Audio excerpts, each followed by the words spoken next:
Hello there.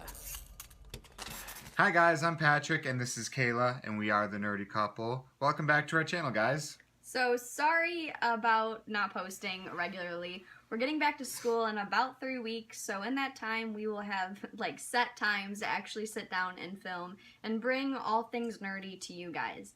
So today's video was going to be all about The Last Jedi updates on the movie, but I found one eensy weensy little tidbit about what movie? The Han Solo movie. So we will bring those updates to you guys. Alright guys, so for the first update that we have for you today, we are learning about Snoke, the Supreme Leader of the First Order. So I'm going to read you guys a quick quote here from director Rian Johnson, and he says, "Similar to Rey's parentage, Snoke is here to serve a function in the story, and a story is not a Wikipedia page. For example, in the original trilogy, we didn't know anything about the Emperor except what Luke knew about him, that he's the evil guy behind Vader. Then, in the prequels, you know everything about Palpatine because his rise to power was the story." So, Rian Johnson says that we will learn exactly as much about Snoke as we need to know. So, and I think that that's going to be a pretty good thing, because the way that he made it sound was that it's going to be a lot more of a balance between how it was for the original trilogy and the prequel trilogy regarding the Emperor, where instead of knowing almost nothing about him for the original trilogy and learning everything in the prequel trilogy, now we're just going to have it where we're learning everything that we need to know in the one series, and he doesn't need to backtrack or anything like that to get more backstory on Snoke. So I personally like that we are learning a lot more about Snoke in this next movie. Okay, so for update number 2 is an interview that Rian Johnson had where he talked about a movie that inspired him while writing The Last Jedi. And that movie was called 12 O'Clock High. And I didn't know what the movie was before I saw this interview. But it's a war movie about this leader in this squadron that was just a jerk, and everybody in the squadron was either like, so do we follow him or do we rebel? So we don't know how closely Rian is going to follow this movie, if he's gonna base it completely, The Last Jedi completely on it, or if he's just kind of taking bits and pieces from it. So if he does follow it pretty closely, it may be just the classic Star Wars story that there's a bad guy and people are either gonna follow him or they're gonna rebel. Or we can see it as the bad guy or the bad leader is Luke, and Rey has to decide whether she wants to follow his teaching or she's gonna be like, yeah, no, this isn't for me. Because we know Luke isn't the same guy that, he's not the same guy now that he was in the original trilogy. So who knows if he even follows it completely at all. But for people like us, and we dig deep into those quotes from a director like that, but we will see, and we'll just have to stay tuned, and when the movie comes out, we'll find out how closely he follows it. For update number 3, we have a quote in an article regarding the Resistance, and director Rian Johnson says, "I don't want to tip the hat too much, but I will say that the heat is immediately turned up on the Resistance. Everybody is put in a pressure cooker right away, and the relationships crack and strain under that pressure. That was really interesting to me, the notion of putting the small army under a lot of external pressure and showing some of the results within the Resistance itself." So, that one I feel is pretty self-explanatory. I mean, we have the ending of The Force Awakens when Starkiller Base launches their attack on the New Republic and the Resistance, and the capital of the New Republic and every other planet within that system is completely demolished by Starkiller Base. So we can assume that high-ranking officers and members of the Resistance, as well as General Leia Organa, are pretty much going to be pushed to their limits in this movie to try and respond to the demolition of the capital of the New Republic. Okay, so for update number 4, this is kind of a cool one. I'm pretty excited about it.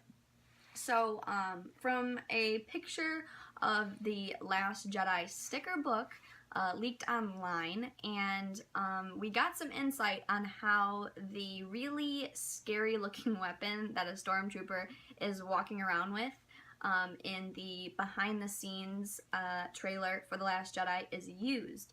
And so we see in the behind the scenes trailer that, you know, he's walking around with this scary looking thing. I'm gonna put a picture like here, not like, you know, doing that, but all we see is just this weapon.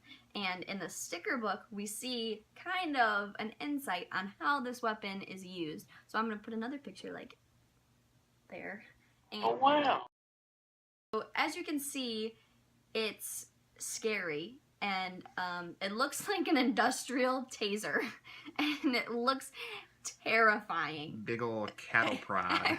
I would not in a million years want to get hit with that thing. But I mean, sometimes I wish I had one. Excuse you. Sometimes This is the reason. or him, one of the two. I haven't decided. But if I had one, And here she is.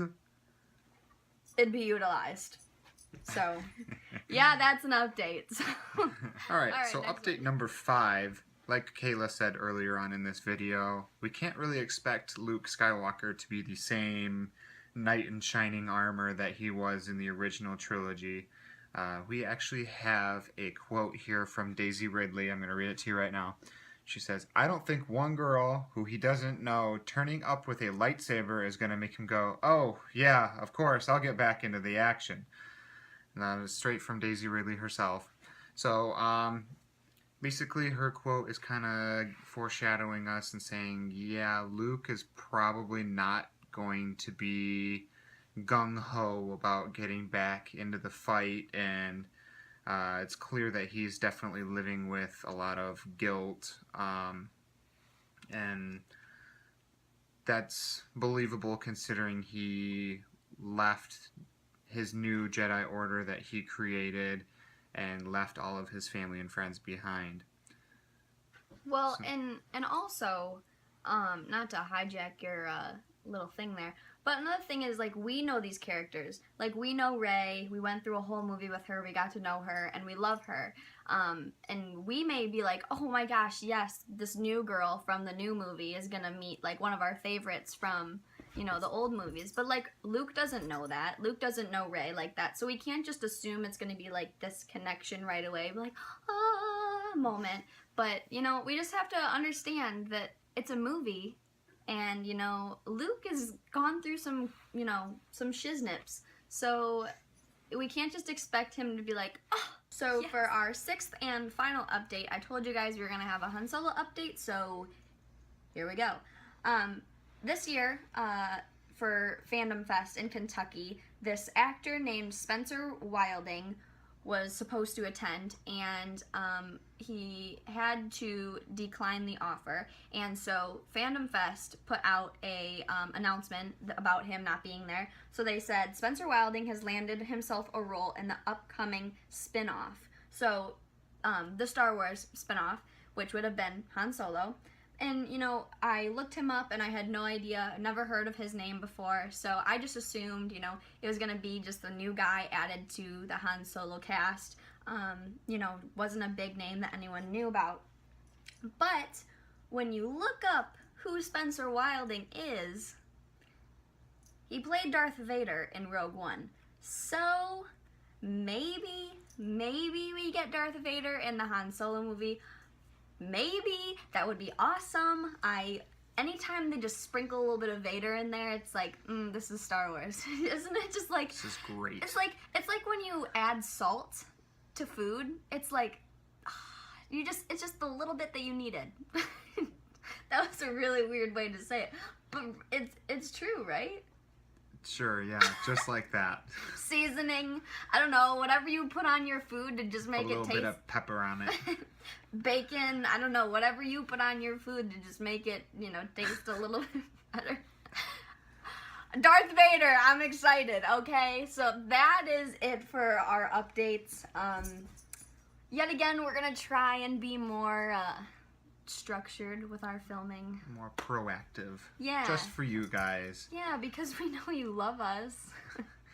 So, if you really do love us, make sure you like, subscribe, maybe share, or if you guys have anything that you would like us to talk about, drop a comment down in the box below. So, thank you for watching today's video, and keep your eyes up, Guardians. Bye, guys. Okay, so for number 6, this is gonna be